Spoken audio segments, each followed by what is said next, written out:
introduce each of the panelists, and they will each take a moment or two to talk to us about who they are and the business or the organization they're with and what the role is of that organization or business in the community.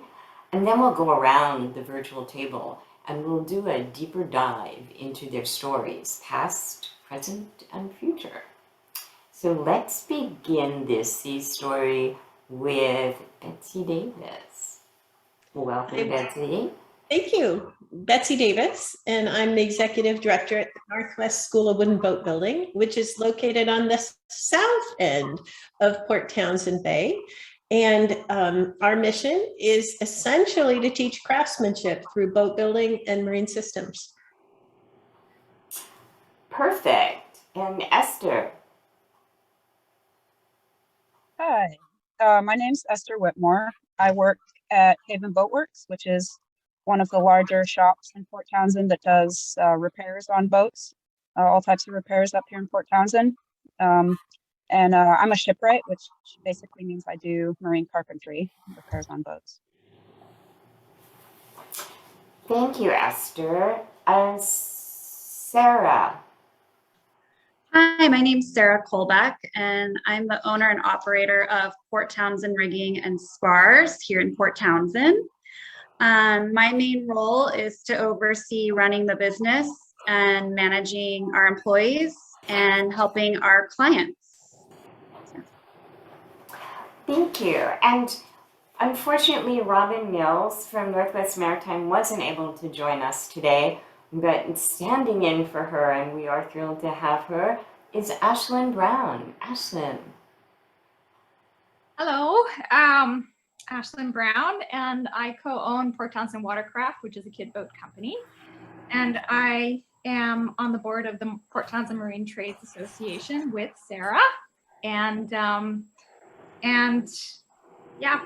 Basically the Marine Trades Association started out as a policy voice for the marine trades, and we've evolved into including public relations and marketing and member support and things like that. Thanks, Ashlyn. And Amber? Hi, my name is Amber Heasley. I like working on boats, all kinds of boats. I'm a sailor and a captain, and I have a small sailing charter business here called Sailport Townsend. Thanks, all. Now we're going to circle back and take a little bit of a deeper dive. And before we do that, I want our port commissioner to introduce herself. We saved her for last, but absolutely not least. Carol? Well, thank you, Arlene. So my name is Carol Hossey. I'm a recently retired sailmaker, having a sailmaking business at Point Hudson for 43 years. And prior to that, I had the opportunity to go to sea, which informed every decision I made after that love of the water. And I got to be one of the people who started the Wind Boat Festival and Foundation back in the day. And as you mentioned, currently now I'm getting my sea legs as a port commissioner. I've been a port commissioner for about 3 months, and my goal there is to do everything that I can to promote our marine trades, working waterfront, and to care for our environment. Thank you. And Sarah, I've heard part of your story and it was so fabulous, and I'm really looking forward to you sharing it with us, and take it away. Okay.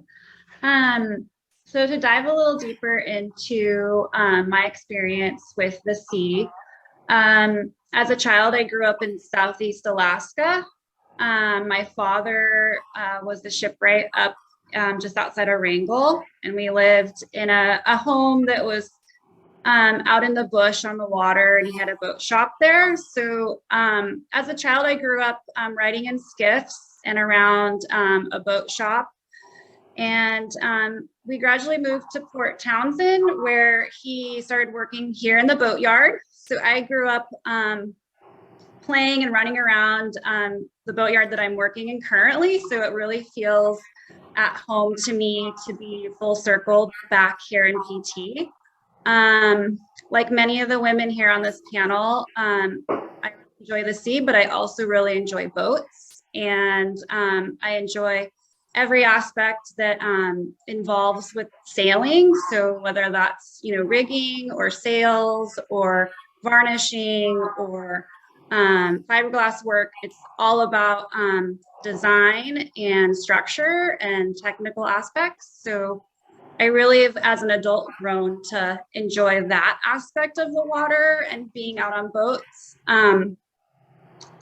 I think for me, some of my biggest milestones have been when I left Port Townsend to go to college in Colorado. Like you, Arlene, I left and realized once I left that I really did miss the feeling of the water and the ocean, even though I had the mountains and I had a lot of beautiful scenery around me. Moving back to Port Townsend after college and having a bit of a career really highlighted that love for the ocean and for the sea.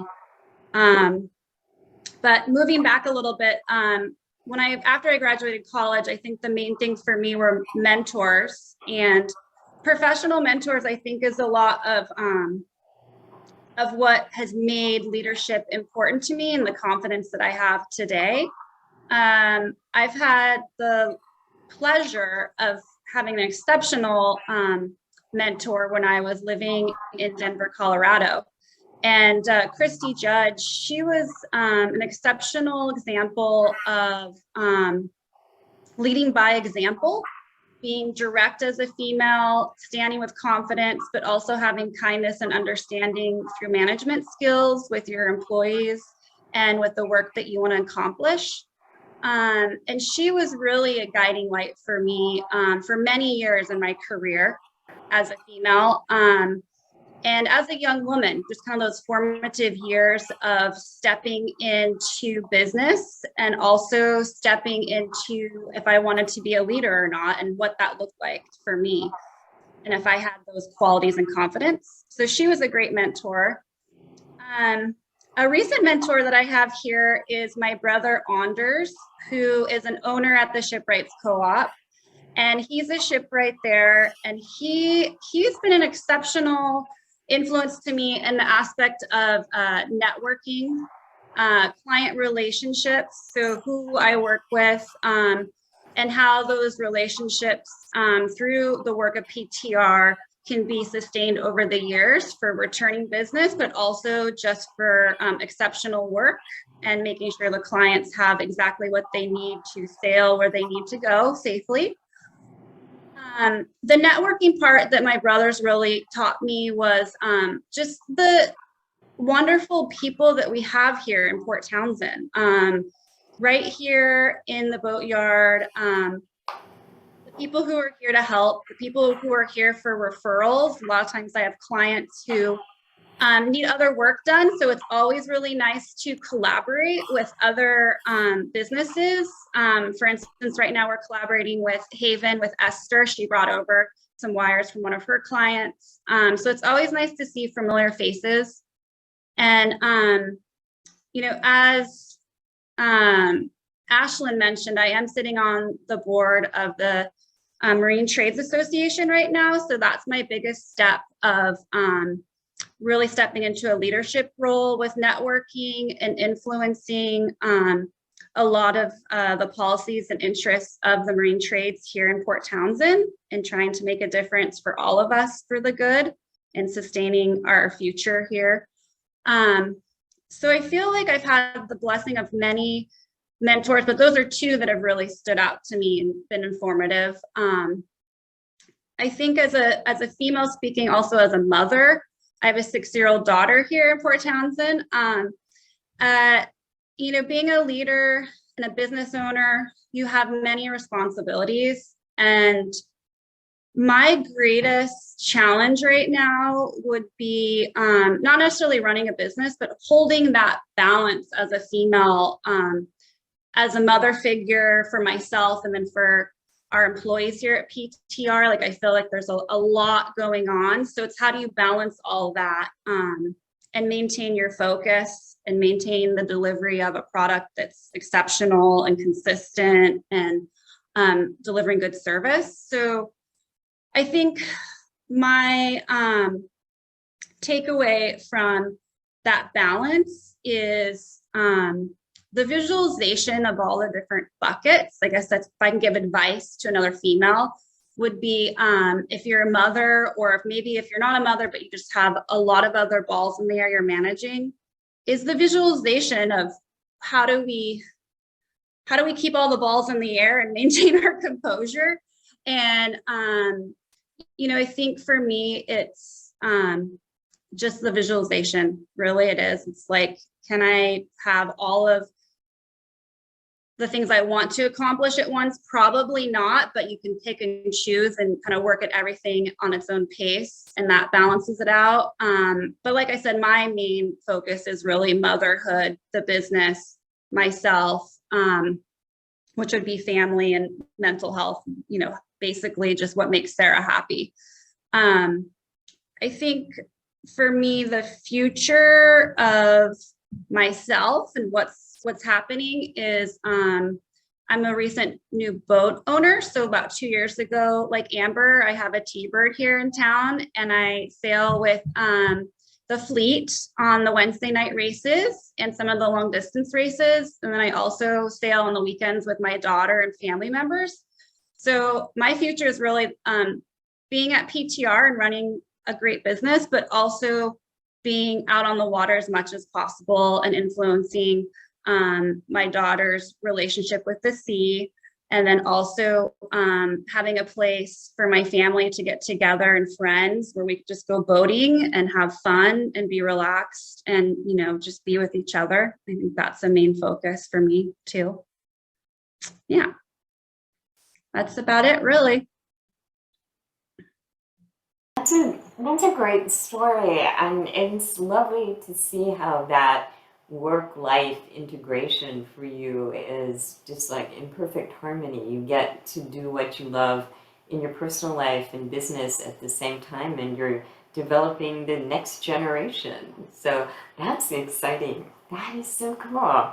Speaking of next generation, Esther, you have a really interesting story as well. Why don't you share yours with us? Yeah, sure. So I'm still not really sure how I got involved in boats. It's kind of a mystery because I grew up in Eastern Washington in the desert, and no one in my family is into boats or sailing at all. So I'm kind of the outlier there. But just a series of coincidences, I guess. But I got interested in sailing when I was a teenager, and so I started volunteering on tall ships. And I did that for a bunch of years, and that's really what led to all the other avenues that I've pursued relating to maritime careers. There's really a lot of directions you can take it. But yeah, I've worked as a sailor professionally since I was a teenager, and started picking up rigging and carpentry skills, doing maintenance on those boats as well. And then I started working at Haven on and off a few years ago, and started learning about being a shipwright through that connection, and eventually transitioned to being a shipwright full time here at Haven. I've been here for 4 years now. And then I've also done a bit of commercial fishing as well in the summers now and then. So yeah, really a lot of different directions you can take things, which is something I enjoy about maritime work. Is there's such a wide range of skills involved in it, you know. Um, Even within the shop that I work in, there are so many different trades working, and every job is really unique. So there's a lot of problem solving that goes on. There's always new skills to learn.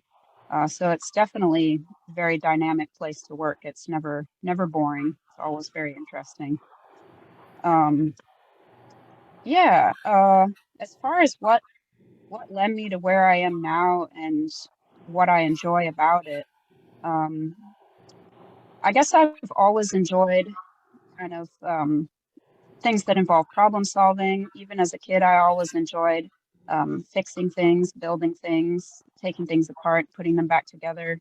And I was really lucky to have parents that encouraged whatever interest I had as a young person. They were very supportive to me, and I think that that definitely made a big difference in the opportunities that I had. The fact that they encouraged me to pursue whatever I was interested in. You know, whether it was going away on a tall ship for a few months or learning more about carpentry or whatever it might be. Um, it's interesting to me working as a woman in different careers that tend to be more male dominated, because you do notice, I guess, different attitudes and perspectives and assumptions that people have. And that's actually one of the things that I really enjoy about what I do is I like knowing that I'm just one more person that might be challenging someone's preconceptions of who does what kind of work or what people might be capable of. Um, I think as a younger person, I was never very aware of those dynamics. But as I grew older, gained more skill, you know, got my captain's license, started to drive boats, do carpentry, I guess as I gained more professional skill, then I started to notice mostly just surprise from people, men and women both, you know, wondering like, oh wow, is this work too physical for women to do? Or I've never seen a woman drive a boat before. Are you sure you can dock without bumping into anything? You know, like, a- and I like knowing that, you know, what I'm doing might be changing people's ideas one person at a time, you know, people's ideas of what's normal or what's possible for women out there to do. um, I really enjoy that. And I think for young women as well, that's something that's important to me, is having that representation in different careers, for young women to be able to see other women doing a wide range of things and being skilled at them. Might change their idea of what is possible for them to do as well. You know, so that's something that I really feel strongly about and enjoy knowing that I might be helping shape people's idea of what's possible that way. Thank you so much, Esther. That is such a great story. And keep blowing those stereotypes up. It's really difficult when you're alone with a group of men doing the same job. How do you manage to deal with that? Or in Port Townsend, is that not an issue?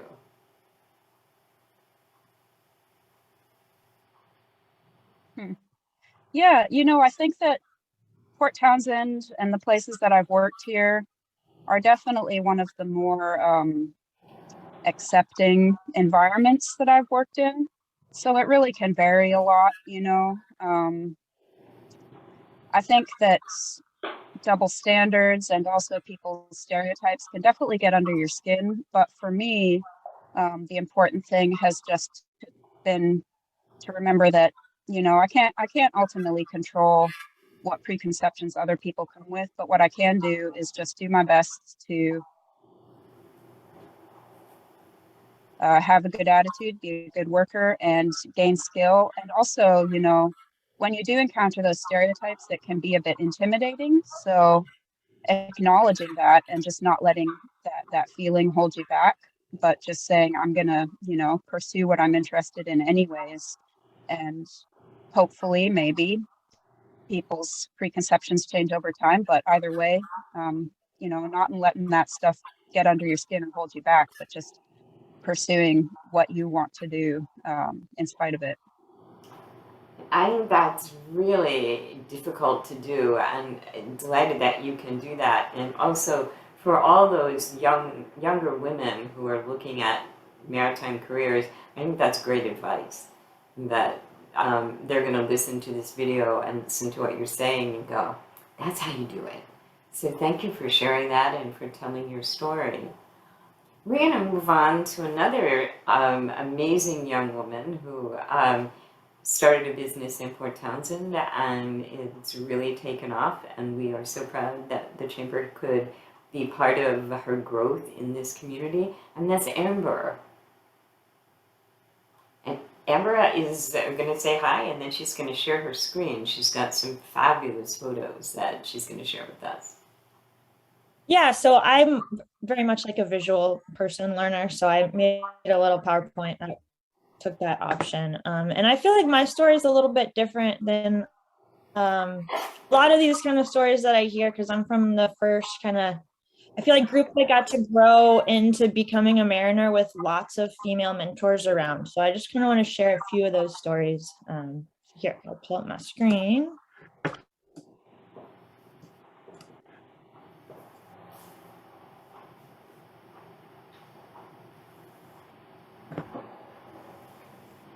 All right, can you guys see that? Perfect. Okay. Great. So kind of like Arlene, I grew up like very far away from the water. I grew up in Kansas. So my role in the marine trades started with a degree in marine biology and a job here at the Port Townsend Marine Science Center. I kind of wanted to do something new, learn about the oceans. And so that led me to start meeting a lot of inspirational women who would become my mentors. So here's the first one, Chrissy McLean. She hired me there. And she taught me how to connect with people through marine species, through talking about animals, and kind of fostered this fascination for the ocean in me and a mission to inspire its conservation. She also taught me how to teach classes, and she gave me the opportunity to build my confidence with kind of the level of independence that she gave me in ownership of my role there.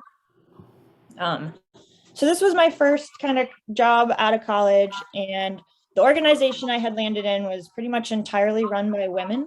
And this is my first time on a longboat here. She took out the whole entire staff of the Marine Science Center, and that was Nancy Israel. She became kind of one of my next great mentors around. She was the first female captain I ever saw and I ever worked under. And she invited me to come and work at the Maritime Center.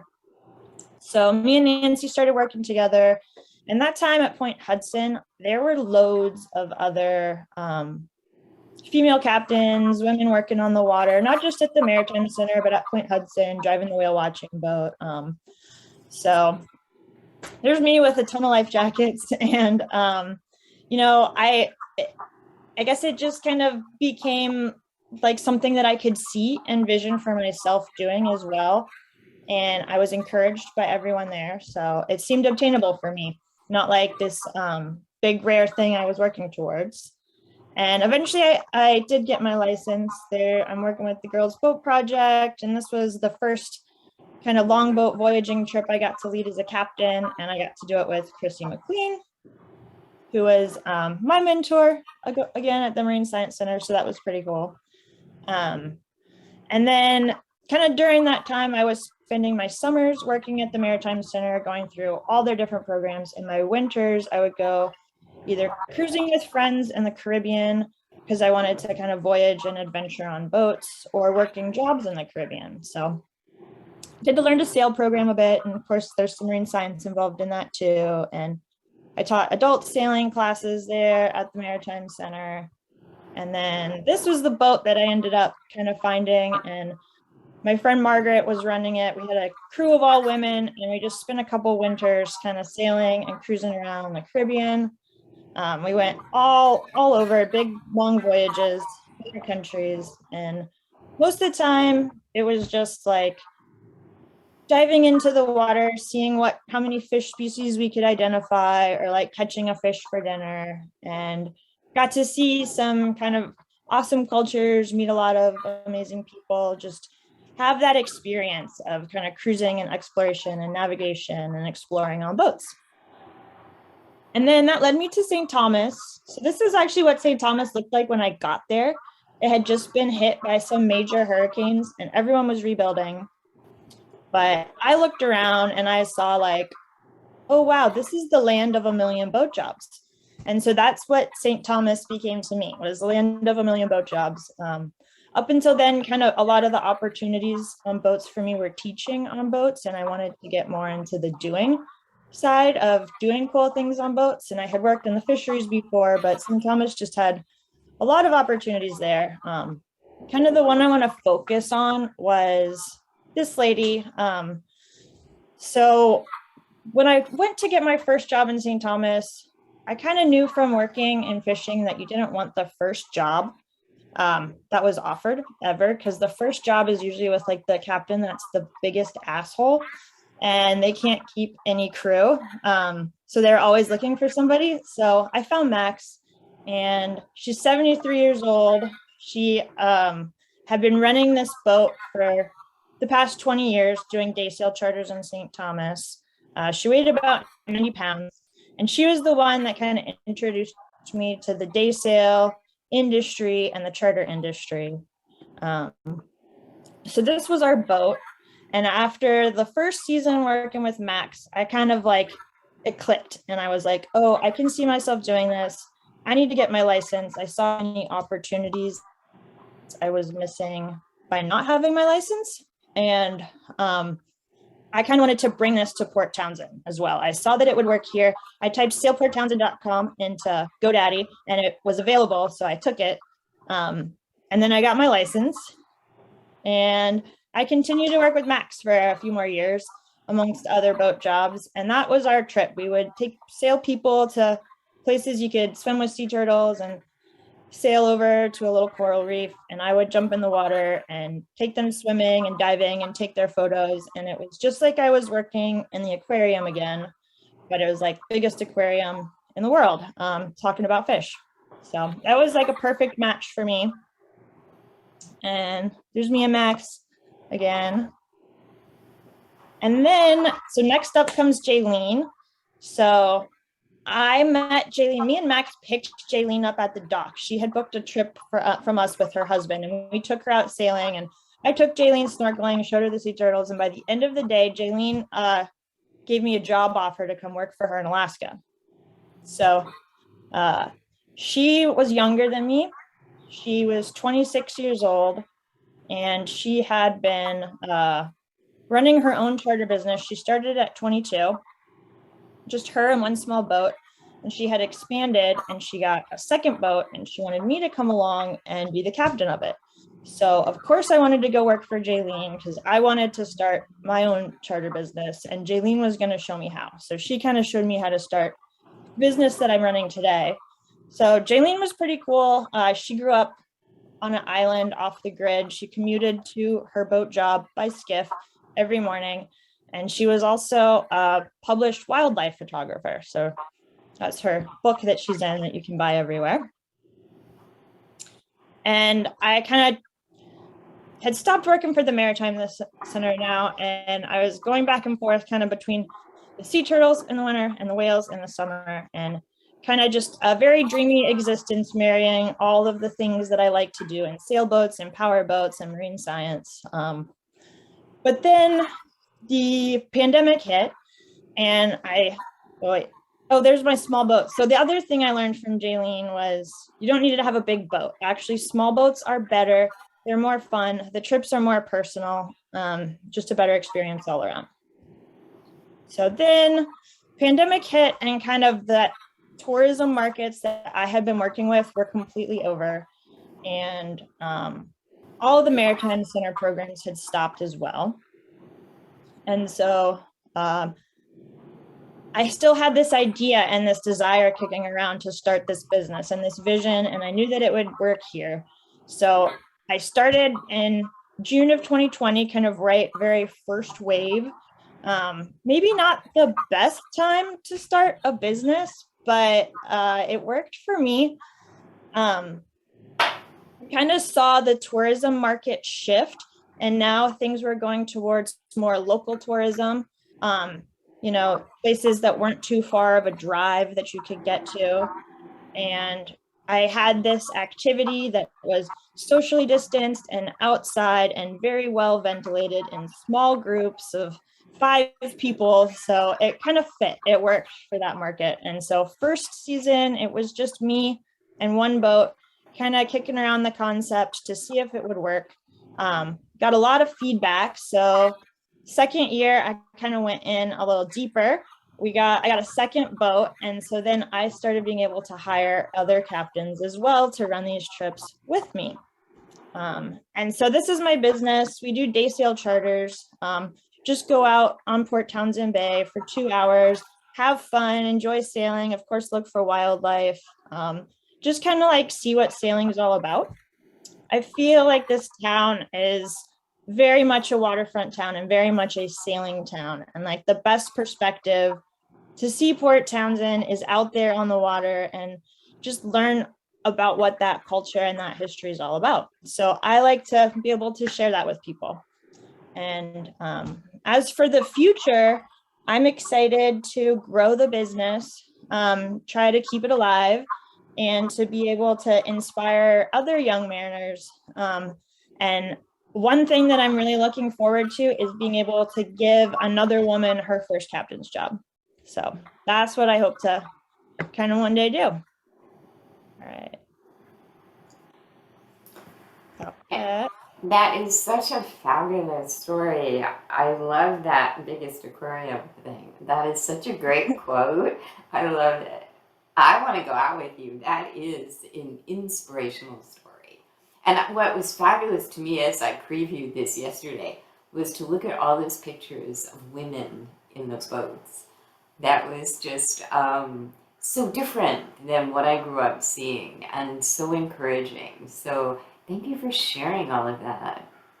yeah, that was something as I've gone along, I noticed it early, and then I kind of like seeked out those types of experiences. I was just drawn to them. And I feel like it's just because my opportunities to learn and grow in those women environments were so much more. So. I can't wait to see who the next captain is. Me too. Well, we're going to see it soon, I'm sure. Thank you for sharing that. That was wonderful. And we're going to move on to yet another PowerPoint. And this one is from this really great visionary who is also a tenacious implementer. And that, of course, is none other than Betsy Davis. I love that. Okay. Is my screen showing up okay? Perfect. Grateful to be part of a community that really values the marine trades. My own connection to boats in the water formed when I was very young and then was put on the shelf for about a third of a century. And I came back to them when I turned 40. So when I was very young, I was privileged to grow, that is me, to grow up in a family that spent time on the water. And I was the youngest of 6 kids. I'm the one in the sailor hat with the sweet smile. And really just was along for the ride mostly. But I think that time helped maybe foster some dreams that came out later in my life, or it certainly built a connection to the water for me. And for me, just for any human being to have access to the water feels like a sacred thing that should be true. But another influence on me when I was young is Girl Scouts. I went to Girl Scout camp, and I have to tell you, I think that's where I learned the self-confidence to handle myself safely around small boats. So hats off to that. Well, then I became a nerd child and went to college and got a liberal arts degree. And then I started working as a temp, and I ended up at a place called Microsoft, and there were about 200 employees. And then while I was there, it grew to maybe at that time 20,000 employees. And for me, I grew up professionally or vocationally in that environment. And what I love is learning. And so I got to learn so much while I was there. And I also got to be part of a really entrepreneurial venture. And I think that influenced me later in life when I moved into nonprofits. But it also gave me another thing, which was the financial security to take a couple years out to reinvent, and then I needed to go back to work again. So I was able to go to boat building school in Seattle for a couple years, and I was able to buy a boat. So this boat I bought when I was 40, Glory B. She was built in 1914, and she taught me all sorts of things. You know, the journey is the destination. She doesn't go very fast. And it's important to pay attention to the wind and the weather and the currents and things like that. I also learned a lot more from her. And in 2002, she burned and sank in a marina fire. And this is how she looked afterwards. And I was in boat building school, and my instructor said, well, if you want to pay for the materials, we can rebuild her at the school. And I think the reason he said that is when they brought her up like this, and then they turned her so she's parallel to the water and dropped her, she floated. And it was just like, oh, noble. She floated after all that. Okay, we're going to rebuild her. And that's what we did at the school. And so I had such an immersive experience at the school. It was already a 2-year program, and then I stayed on an extra year. And I learned so much, of course, about how boats are put together, but I also learned how to problem solve in the physical world. It's really different than problem solving, you know, setting up a meeting, building alignment of people. I'd worked in high tech, and, you know, you get as many bugs fixed as you can, and then you're going to fix the next in the next version.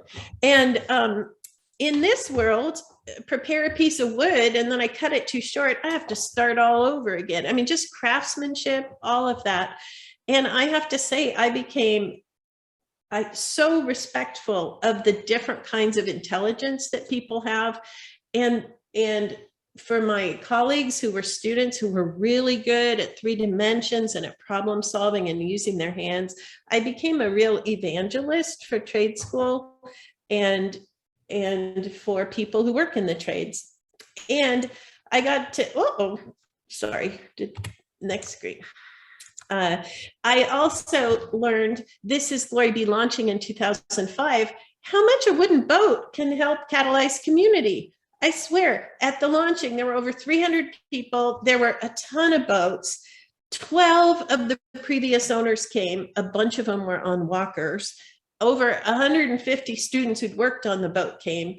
And, you know, the night of the fire, well, I thought the boat was lost. So I phoned the previous owner the next day just to tell them. And then they gave me the name of the previous owner and the previous owner. And I phoned these people I'd never even met. We're on the phone for 45 minutes. And the only thing we had in common was the boat.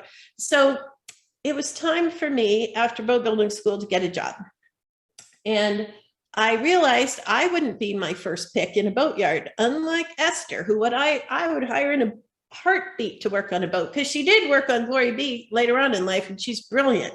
Well, I'm not a brilliant shipwright, but I knew I care about these values, and I was fortunate to get a job running the Center for Wooden Boats in Seattle. And there I got to work for 11 years, helping that organization stay strong, grow to a couple other campuses. And I got to go back to those values I had as a kid, just to make it possible for anybody to come down and get that experience of being out on the water. And then after 11 years there, I had the opportunity to come up to the Northwest School of Wooden Boat Building and be the executive director up here. And one of my favorite things about it is this school started right here in the boatyard. It's grassroots. And yet it has become one of the 4 top private boat building schools in the country. And one of the things I think that makes the school unique is its proximity to the rich marine trades in this area. And we have people from the boatyard who come in as teachers, who come in on panel discussions, who inform our curriculum. And in turn, our graduates sometimes move out into the businesses and help refuel them. I think this ecosystem of the marine trades is really special about this community, and it crosses sectors. To have someone like, Hossie, or I think I also saw Heidi Eisenhower on this call. I mean, just having leaders like that in this community is incredible in the public sector. And in the private sector, having the businesses who care so much about the craft and who, fuel 20% of the local economy, and then the nonprofits who help connect people to the water. And so it feels like a very special place that way. And at the boat school, I think that I am each day the most fortunate human, because I get to be around these students who exemplify curiosity and hard work and intelligence, effectiveness. It's really a treat for me. And we have all different demographics and ages and backgrounds of people. And this year, I think women and non-binary folks make up somewhere between a quarter and a third of the class. And so it just feels really good to be in an environment that fosters this kind of hands-on learning for people. And then people like me get to be around these folks. I was really excited in 2017 to be awarded Business Leader of the Year, because in this community, I think whether it's public sector or nonprofits or for-profits, we have a lot of businesses or organizations who are looking at a, quote, triple bottom line. They're looking at what's the social impact of what we're doing? What's the economic impact? How do we have sustainable financial model to make this work? And what's the impact on the environment? And so I feel really fortunate that I've been able to take some of the skills I learned in the for-profit sector and bring them to my work in the nonprofit sector. And I was excited for a nonprofit to be recognized as a business leader. So my inspiration, as I mentioned, are the students at the boat school. And when I think of the future, I'm thinking of all the skills and abilities and craftsmanship that these people are going to carry forward with them as they go on to the next phase of their journey. Arlene, I'm going to remember to stop sharing. There. Thank you. And thank you for that. That is so inspirational. And we had a couple of questions come in from Facebook. I'm going to sort of, I think, throw some of this stuff together. And here's one that really will help you fill in the backstory here. The question was, maritime seems just like any other field, except way cooler. So are there classes to take that might help me in identifying transitional skills and how I could apply them to the maritime trades? Well, I think it depends how much time the person wants to spend. So at the boat school, we're very focused on vocational training. The boat building program is 12 months long, and the marine systems program is 9 months long. Now, the cool thing is, the only requirement is a high school degree or a GED. And so somebody who has an interest come and talk with us, take a look at the school, get a tour, and then they could submit an application. And through that process, learn what they're interested in. In the marine systems program, it's a smattering of a lot of systems. So there's hands-on time with outboard engines and diesel engines and refrigeration and heating and electrical and corrosion and plumbing and so forth. So they get a smattering of a bunch and then figure out, is there a certain angle they want to do more with? But another remarkable thing about being in this town is the range of opportunities people have for learning about boat building. Someone could take a workshop, avocationally, a weekend workshop up at the Maritime Center. Somebody could become a member of Sound Experience and learn about sailing on a tall ship. Somebody could go out with Amber and learn about sailing on a smaller boat. So I feel like there's all sorts of experiences at hand, or they could come to the Wooden Boat Festival over the in September, whenever that is. So I hope that helps paint some possibilities. And so if people wanted to apply, it sounds like applying is a pretty easy process. When does your next school year start? Is it annual or how does that work? Our school year starts in the beginning of October each year. Oh, And this coming year, we have spots for 36 boat building students and 18 marine systems students. And I will tell you that as of this moment, every spot is full for next October. There's wow. a plan for So these. if someone were to say, I really want to do this and I want to do it with you, is there like a waiting list? Is there, there Good is. question. Yeah, we typically do have some people drop out. Maybe a health issue comes up or another opportunity comes up. So we keep a very healthy wait list for sure. And then, of course, many times people get in off the wait list, and then they can also apply for the subsequent year. So if they wanted to, if they knew they wanted to be at the boat school, best to apply now for whatever opening is coming up and get that application in queue. Yeah, if they have an interest and if they want more information, we have people on staff who just talk to people, let them know, and we have a lot of information on our website. Awesome. Betsy, thank you so much. I feel like I don't belong in this room. That's amazing. So we still have a few more people to share information, and I think that a good segue from your presentation is to a longtime friend of the chamber who sort of knows everything and everyone in Maritime and works every day to advance the marine trades, and that's Ashlyn Brown. Hello.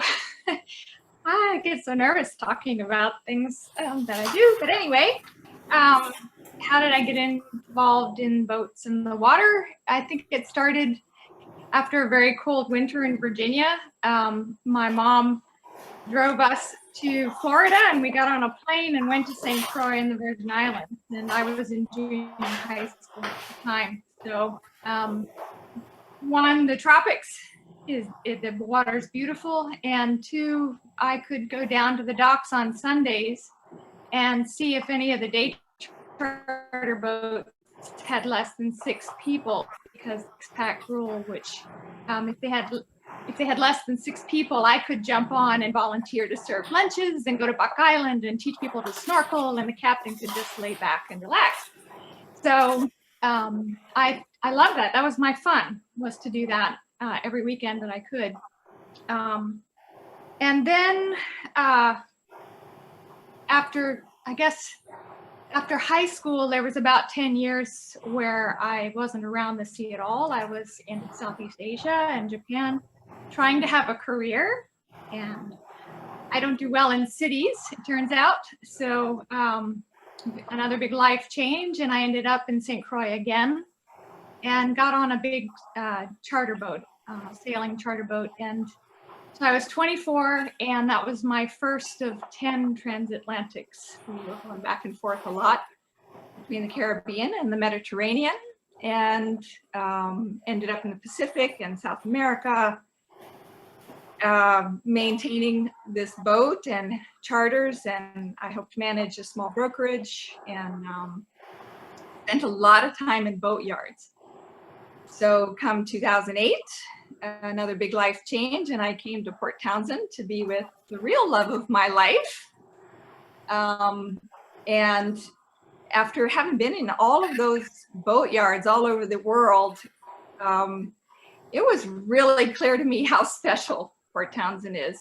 And the community really adopted me.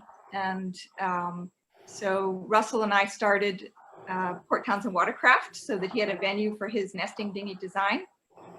And I got involved with the Marine Trades Association, first volunteering for the Seattle boat shows, and later joining the board. And that's where I am today. Still, I really like being able to support our marine trades and working towards its sustainability and keeping it in the spotlight, and not letting any of our new population forget what it is that makes this place so incredible, and that's its maritime culture.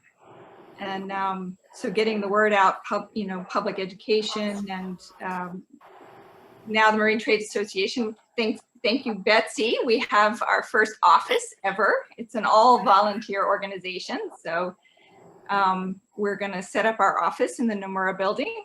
And so we'll have a place where we can actually meet with people instead of just in shops all around, and create more partnerships. And I don't know, I guess you asked about mentors, and I can't really think of any specific mentors other than my husband now is actually who taught me how to sail as a teenager. And he just always pushes me to test my limits, and that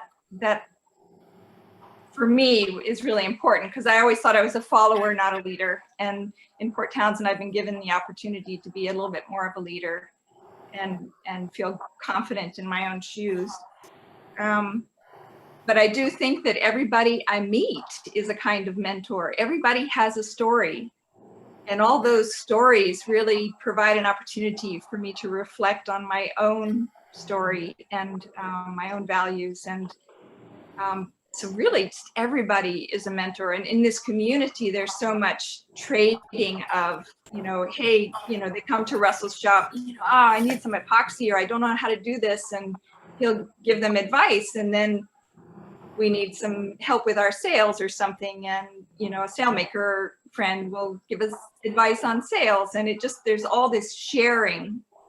And so there's a real bond that is in this community. It's very real, it's very hands-on, it's very human, instead of being in the ether. That's not our world. Our world is right here around us and in front of us. And I love that. And I think what I wanted, where is it all leading me?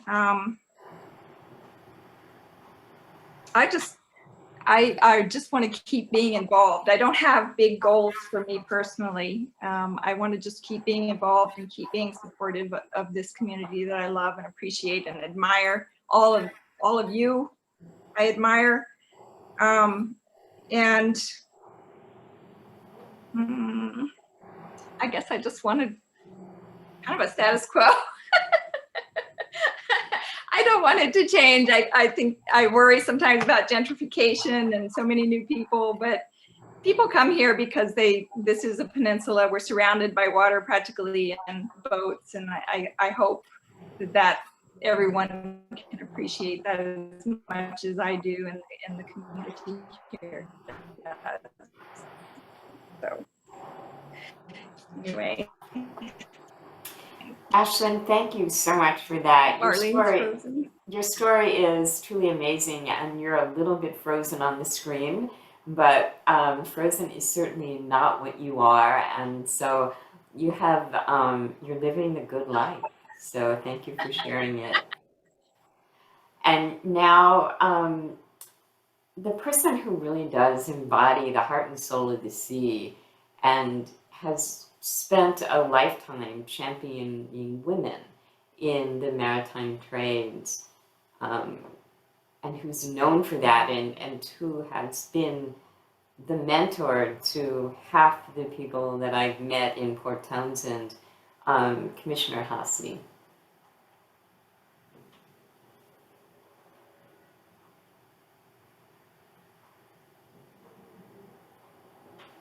Who one day will learn how to unmute.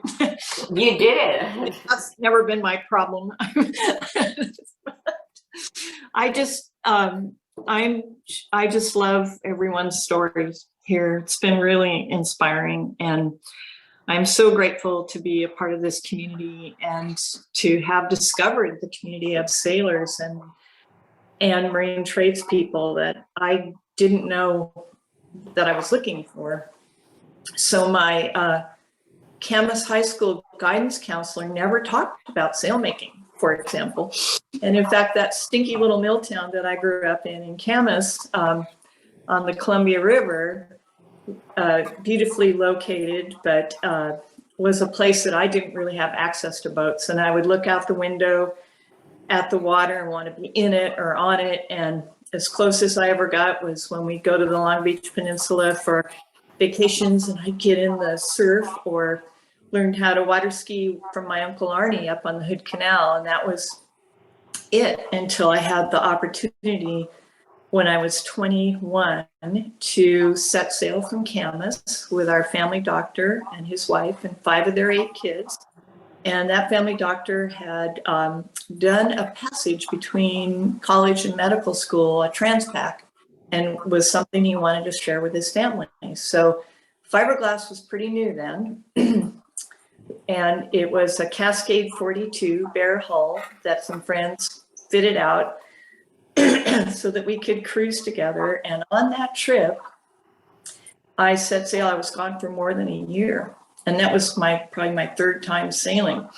And pretty much all I knew about sailing was you take the helm and you look at the compass and you look around for vessel traffic. And if you see anything or the sails start to make a funny noise, wake the skipper. So that was the extent of my knowledge when I started.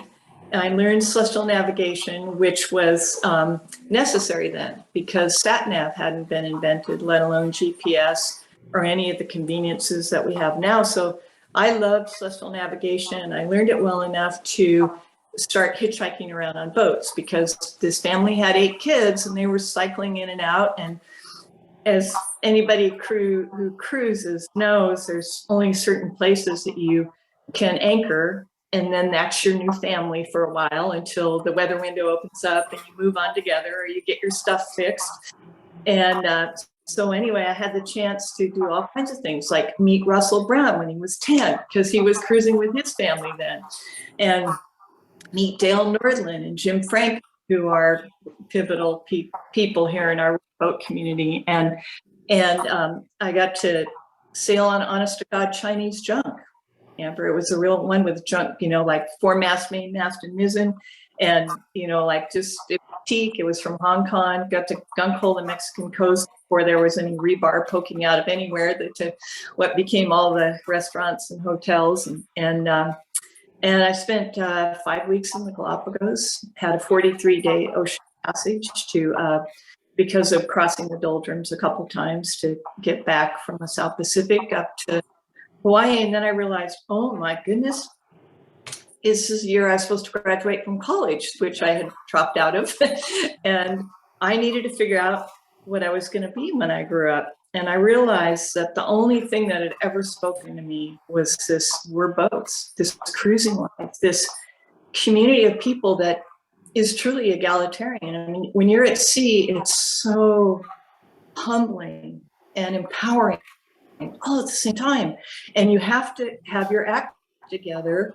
And of course, you learn that from your shipmates, or you learn to find a different ship if things aren't going as well as they should be. And I had the great blessing of sailing on all these lovely vessels, including Russell Brown's dad's design Jim Brown trimaran all over the South Pacific. And so when I came back to my Northwest, and I realized what I really wanted was my own boat, because there's nothing more magic than living aboard and traveling and just being at sea. And I found my closest friends from the 1 year of college I'd gone to, finishing out a Skookum 47 in Bellingham. So I joined the hippie commune. The oldest of us was 23. We're all still close friends. The boat was finished, was well found. It's still cruising today. And that's how I got my start in sailmaking. I went to work at the loft in Seattle with Franz Schottauer, who's no longer with us, but his 2 sons are still working. Franz had learned his craft from the craft guilds of Europe. And that training is the same training that the U.S. Coast Guard got from the U.S. Navy, got from the British Royal Navy, and all the craft guilds of Europe had these standards because everything was done under sail. Everything, whether it was dominating new lands or trade or war or work, it was all so there were standards then about how sails were to be made, how rigs were to be put together. And that's something we can be so proud of in this community, because most of us have that connection where we're holding hands with our mentor, who's holding hands with his or her mentor. There's this chain of how we've learned to do things the way they should be done, that only in the end the sea is the judge of as we're out on the water. And so when we sailed into Point Hudson on our Skookum 47, I'd been to a lot of destinations, and like Ashland, I went, oh my God, this place is as beautiful or more beautiful than any place I've ever seen. And it was wide open, and it just seemed like the perfect place to me. This was a spot where every kid who grew up here should be able to get on a boat, because I never had that chance, and that was all I wanted. And I wanted to see that for others. And it wasn't long after that another hippie commune boat that had brought us there, with Sam Connor at the helm, decided to open a wooden boat shop, and then let's have a wooden boat festival. And that was to showcase our new businesses, to celebrate the wooden boat trades. And so what a magical thing. And now we're in our 46th year of a festival that still is so inspiring and so beautiful and brings people together, that community that Betsy spoke of. And it spawned the boat school, thank God. And it's just been this magical thing. So with the Wooden Boat Festival and the opportunity, my first opportunity to start sharing about sailmaking, I thought, well, I'm just going to start a loft, which was really, really, really scary. And it was unique because there are very few female-owned lofts even today. And I decided I would only hire women, because before I got my sweet little folk boat, I was given a beautiful gaff yawl to cruise and care for by the owners who didn't have time to do that. My one job was to take it to Desolation Sound for them every summer so they could cruise. And then I would go off and hike the West Coast Trail or climb mountains and the islands. And oh, it was the best job I ever had. And so next to the sail loft. So anyway, when I was cruising, people would row up and they would ask the guy I was sailing with all about the boat. And the guy would say, I don't know anything about the boat. It's her boat. And still the questions would get directed through the guy. And I just went, okay, when we start the sail off, we're going to hire women. They're just going to have to talk to us. And so that's how that kind of happened. And then as time went on, it was okay to hire men because they knew who we were. But, you know, I didn't have two nickels to rub together. My mentors, my mom and dad, my mom who told me when I was a frustrated 5-year-old that yes, girls could do anything boys could do.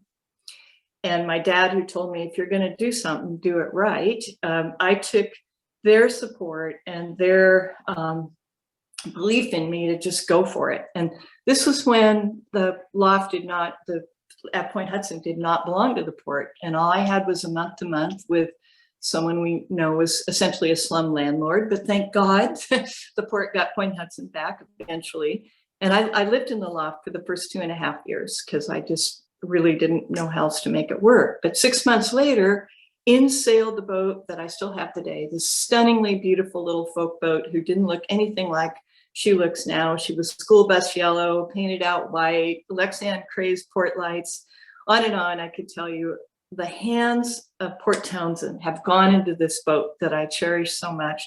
And this is the only photo that I brought to the show here today. That's my little wooden folk boat, 25 feet long. That was my longtime crew that was with me, some of them for 20 and 30 years. And what a wonderful thing. If I was 27, I'd start that sail loft all over again. And and when I did have the opportunity to sell it, thank goodness, the Shipwrights Co-op bought the business. They're employing all of my sailmaking crew. And it's just this beautiful thing. And so I had time to take the longest cruise I've ever gotten to do in Lorraine, which was 2 months, all of July and August in South Sound. But the coolest thing about the balance of the work was not only we were making sails and I was meeting these fabulous people, getting to travel to measure boats, part of marketing was speaking. And I got to speak even in Annapolis at the Safety at Sea seminar, where there were 1,000 people in the room. God, talk about nervous. And I also got to be involved early on in the thing that just thrills me still, and that's sail training. And sail training on vessels like Schooner Adventurous, yay, that Catherine Collins has kept alive for us through Sound Experience. That was amazing. I got to be on the very first women's trip that Schooner Adventurous did. Mrs. B, Ernestine Bennett, was one of my mentors.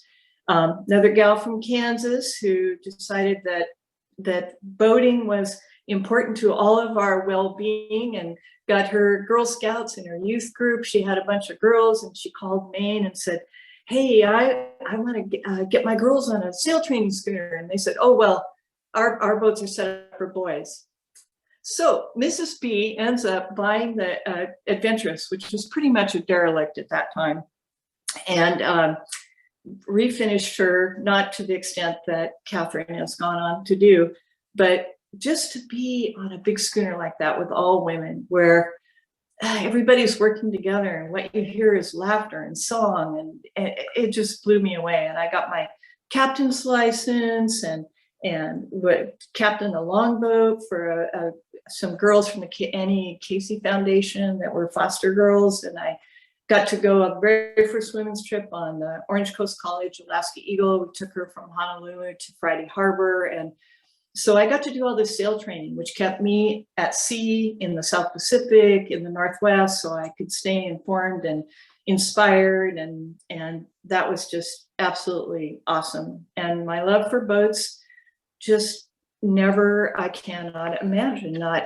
having that be a part of me. You know, it's just whether I'm cruising on I've been able to be a judge for Cruising World Boat of the Year competition in Annapolis, and I get to be, and that's actually a paid gig, but I judge voluntarily for the Classic Boat Festival in Victoria, which is really fun, where you see all these wooden boats. And the thing about wooden boats is what Betsy said, they have a story. They have owners and owners and owners who love them and cherish them and grew up on them and come out of the woodwork when they see your boat, and they tell you that, and there's this bond that we share of love of our boats, but also love of the sea. And that's the great hope we have of getting youth. And as Mrs. B said, when she started taking elder hostile women on the boat, she goes, well, we have to call it, instead of Youth Adventures, it'll be Youth of All Ages, she said. So we need to get youth of all ages always out on the water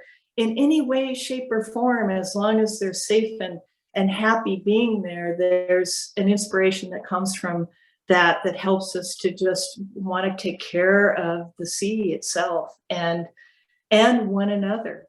And the beautiful metaphor I learned on a Schooner Adventurous is when you're at sea in a small boat, and the Adventurous seems really huge, but when you're at sea, she's still small. The boat is the metaphor for the planet that we have to care for. And the people, the crew inside, that's everyone in the world. We have to somehow figure out how to make it work in a world where no one's left out, including our beautiful Mother Earth. And I'm so proud to be part of this community and so grateful, because this is just, it's a place that's always felt egalitarian, always felt like a place of shared values. And so thank you.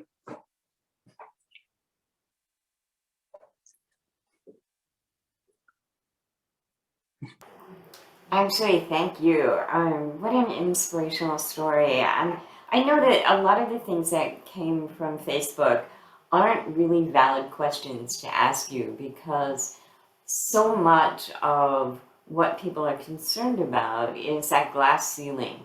And Port Townsend is a place where there's a lot less of that than maybe people experience other places. And it's sometimes a little difficult to move here. You may have heard that. And so, what advice would you have for someone who loves the sea and who's looking at that glass ceiling, or maybe it's a glass sail, that would help them to continue moving forward and fighting that stereotype and fighting the challenges. That, you know, it seems like most of you face, but to a way less extent than people deal with that in other communities. Is that a question for me? You could start it off and then we'll throw it open to the floor. So, you know, it's interesting. Having grown up in the Northwest and graduated from high school in 1969 and come of age with truly a great moment in human and civil rights, where the world was opening up to the possibility of peace and ending hunger and rights for people of color and gays and lesbians, everything opened up in such a way that I feel like I've just come of age with all of that. And I've felt like the men in my life have been friends and mentors and supporters, and I've really just mostly felt encouragement. I don't remember, you know, I can be a bit of a Pollyanna, but honestly, I don't really remember that being an issue. And I think it's less and less of an issue. And I think it's probably less of an issue in lifestyles or work that involves something as leveling as the power of the ocean, or some outdoor activity like that, where we see, oh, women can do anything and they should be doing everything. Which leads us to Amber, who just put some great links into the chat. Amber, tell us a little bit about Women at the Helm. I don't think that was me. Oh, I think I'm that sorry, it was Catherine. I'm sorry, that was I'm me, so and I'm not on sorry. the panel. So I was just following up on Hasi's comment. We're doing Women at the Helm. A group other than us has come to us. Includes Tammy from Bainbridge Island and some others that are in the Maritime. So anyway, I put some links if you want to know about it. First time in years. So I was going to tell you that, Carol, when we get together. But all right, never mind. Tell all of us, yeah. So yeah, thank you for putting that link in, and we're going to send that link to all of you as well with the Zoom. We're excited that all of you are here, and we know we lost a lot of people between sign up and login, and I know that they'll be viewing this video on YouTube. What a fabulous group of people, and you're also different, but there's that common bond, and we all have this amazing relationship with the sea, very different in each of us, very different things that brought all of you together, and it's really quite exciting. And so thank you all for your great insight and your commitment and service to the maritime industry and to our community.